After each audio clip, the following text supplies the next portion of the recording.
We'd like to thank you, on behalf of our partners in Central America, for the different ways you've contributed to help rescue lives. Many have personally sacrificed to carry the tangible love of God to the poor by serving in medical clinics, healing the sick, and preaching the good news of the kingdom. Because of your faith, thousands have been touched. Others continue to build bridges through their generous giving, funding our partners' initiatives.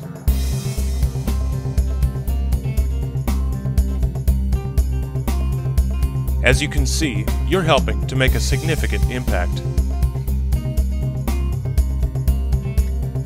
To share a few highlights from this region, here is founder Steve Stewart. In Central America, we've had so much going on. All I can do is just give you a few little examples. The stories are almost countless.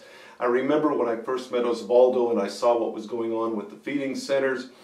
I talked to him about how can we make this sustainable.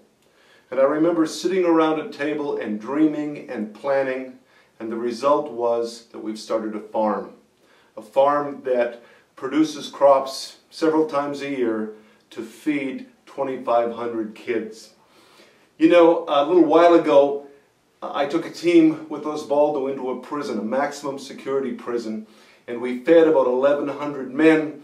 But when it was time to tell them about Jesus, the authorities said it's too dangerous for you to be around them.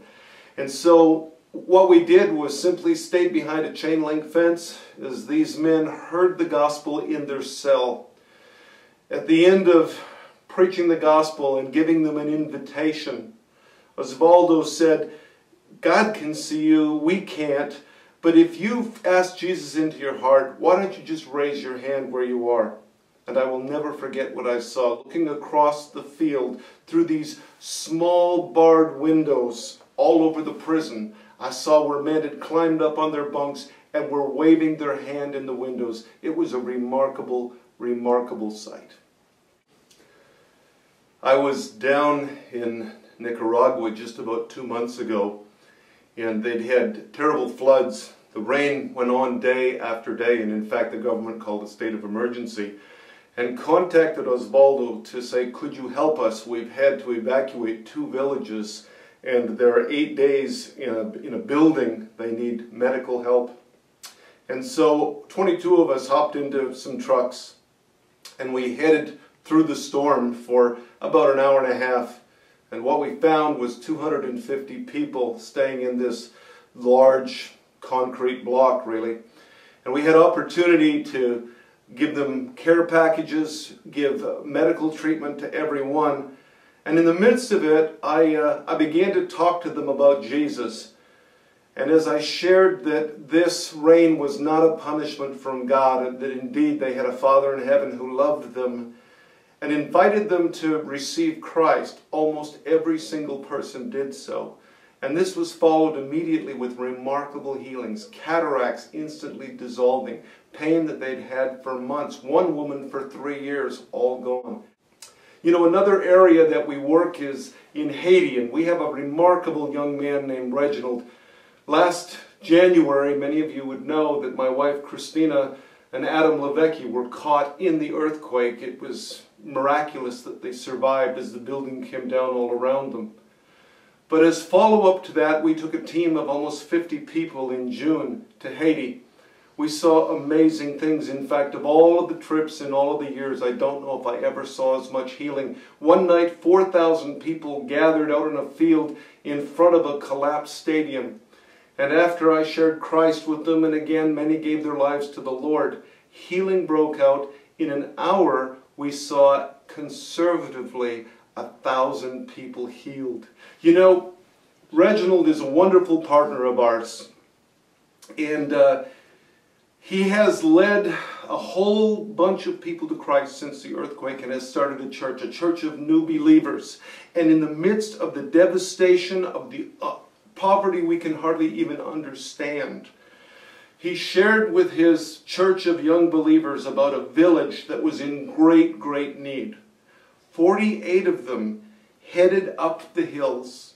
They walked for 12 hours. They crossed 3 rivers with school supplies, with materials for building school desks, and with a doctor to do a clinic. The first doctor that had ever been to that village in 18 years. Now there is a school with 80 students. They have preached the gospel, and there is someone there pastoring them. Reg is one of my heroes, and I think he has a heroic church. Let me finish by telling you one other story. Last spring, I took a team to Nicaragua, and as we do each day, we went to a different barrio. That's a Spanish name for a poor village. And after a day of doing medical care, in the evening before we did the outdoor meeting, Osvaldo brought the village leader, a woman named Coco, to me and told me that there was, although there was a water main just outside of the town, it was not connected to their village. And this village, the water was very bad. They had shallow wells. There was a lot of amoebic dysentery and all kinds of sickness. We found out that for just $300, we would be able to provide the water pipe necessary to connect into this water main so that there was clean, safe water running down the street of this village. Well, it seemed like an obvious thing to do. In fact, our Journey of Compassion impact team, immediately between us, we just made that happen. There was such rejoicing that night, you almost can't imagine. People were laughing. Coco, the village leader, she was weeping. Well, you know, a week later they sent us pictures of the men digging in the heat, and they dug trenches through the whole center of town, laid the pipe, and just a few months later, we had Doug Penner, our CEO, and some others down there, went to the village, and what he saw was water running through the village with about every 50 or 60 yards there was a faucet, and people were continuously coming and getting the water. When he asked Coco if she'd seen a difference, she said, of course. She said, all the sickness is gone. Coco said, in fact, even her own chronic stomach and head sickness was gone.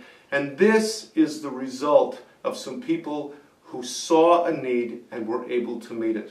You know, I was just talking with Osvaldo in Nicaragua and with Reg in Haiti. They really want to thank you. They just don't get a direct opportunity, so I want to do it on their behalf. You have changed lives. You are continuing to bring transformation and hope. So thank you so much, and God bless you.